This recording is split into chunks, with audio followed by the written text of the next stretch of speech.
बैठ सकते हैं। हाँ बैठिए।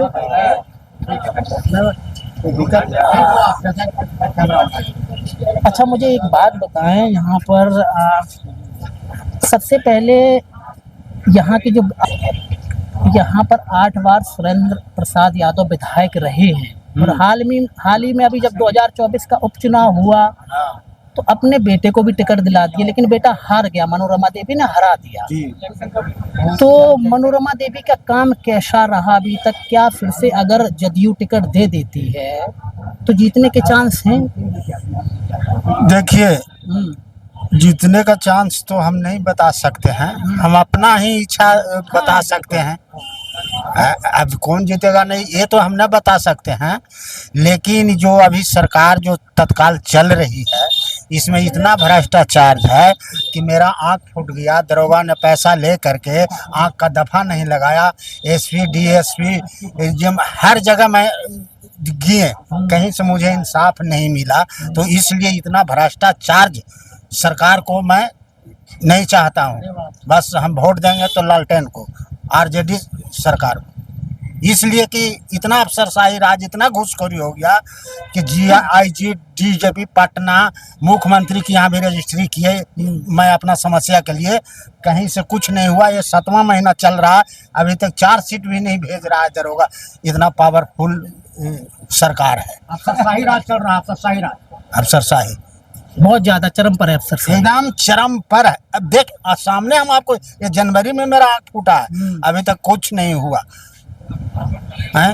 लोक अदालत में भी किए थे, प्रशासनियों को साथ देता है, ये नहीं कि गरीब को नहीं देता। अब मेरे पास अब उतना औकात नहीं है कि मैं कोर्ट लड़ूं।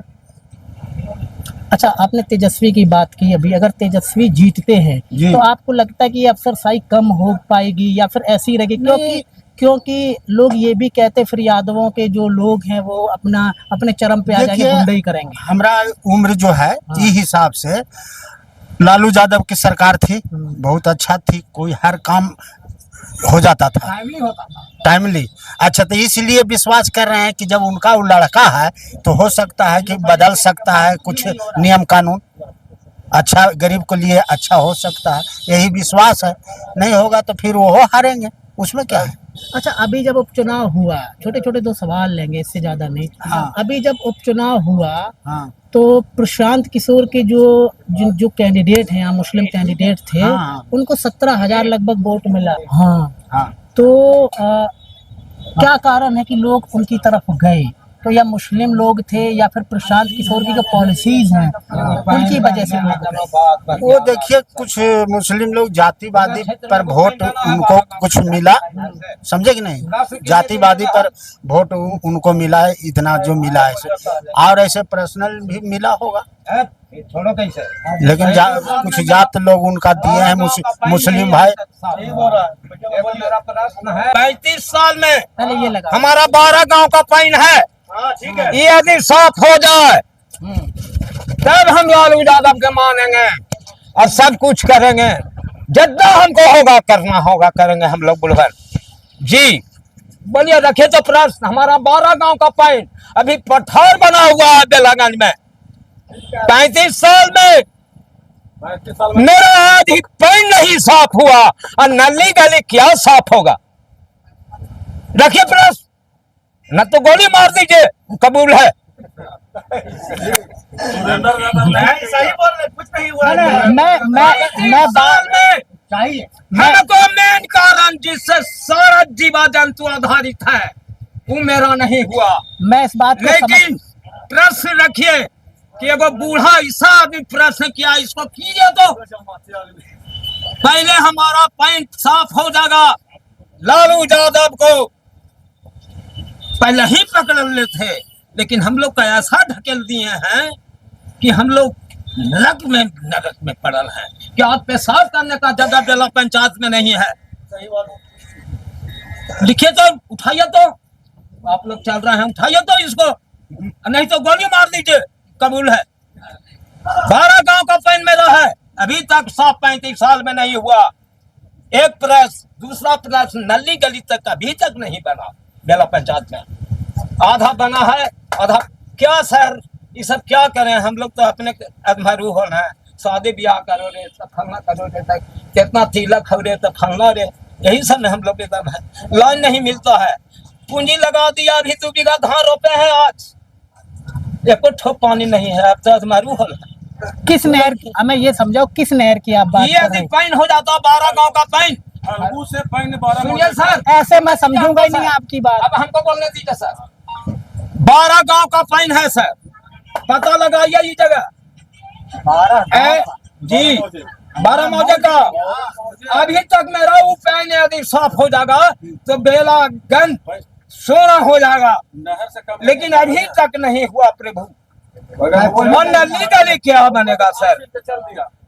बात इतने रखिए तो अब करिए, पकड़ ले तो हैयत है, कैसे भी छूट गया, चुप रहो, कैसे भी छूट गए, अच्छा मुझे कोई कैसे भी छूट जाना। अच्छा ये जो बात हमें बोलिए। बता रही हैं, इसको नहीं तो गोली मार दी क्या जो- अरे हमें अच्छे से समझाओ बात। बहुत हम अच्छा समझ जगह नहीं है। पा रहे हैं। इधर हो। बेला पाइन है। लड़ रहा है, किसान है तो किसान हक के लिए तो लड़वे न करेगा। किस नहर की बात करें जो बेला पाइन है, हाँ। बेला पाइन के नाम से प्रसिद्ध है, 12 मौजे के पाइन है फोटो लीजिए, जो डायरेक्ट फल्गु से निकला है। कौन पाइन यहाँ दिखा बेला पाइनी, बेला पाइनी जो है, है? बेला पाइन ना है, हाँ 12 मौजे के पाइन है।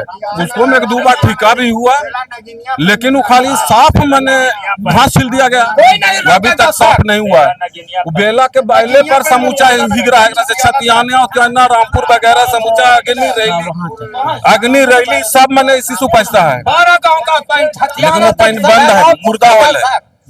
सुरेंद्र बाबू रहे 35 साल, उसको अगर एक आध बार कोई कहीं से अगर हुआ होगा तो घास छिलाया, बस मैंने देखा जो तो बांध हमने- बांधल था पहले वो बांधो नहीं कटा है, इनका ये कहना है जी कि पैन साफ करवा दे कोई पार्टी हमारा सर पैन। जी बात अच्छा मैंने एक चीज और सुनी है यहाँ पर कि क्योंकि हम लोग तो दिल्ली से हैं, हम लोग हाँ। पहली बार आए हैं बिहार। हाँ, हाँ। यहाँ पे एक नहर हुआ करती थी हाँ उसके वो 30-35 साल से वो बंद पड़ी है। यहाँ किसानों को पानी की बहुत दिक्कत है। ये कौन सी ये उधर नहर है, बेला में इधर नहर नहीं है, पहने है इधर जो भी अच्छा है वो पैनी की बात कर रहे हैं। हाँ वो सब पहने है, सब डायरेक्ट फल्गु से पहने है। यही छतियाना राम ये इसकी लंबाई कितनी है? यही देखिए, यही अच्छा अब मैं ये पूरा जाम करके रखा हुआ है। अभी जब अंकल बता रहे थे ये तो वो किसकी बात कर रहे थे, मैं आपको समझा देता हूँ।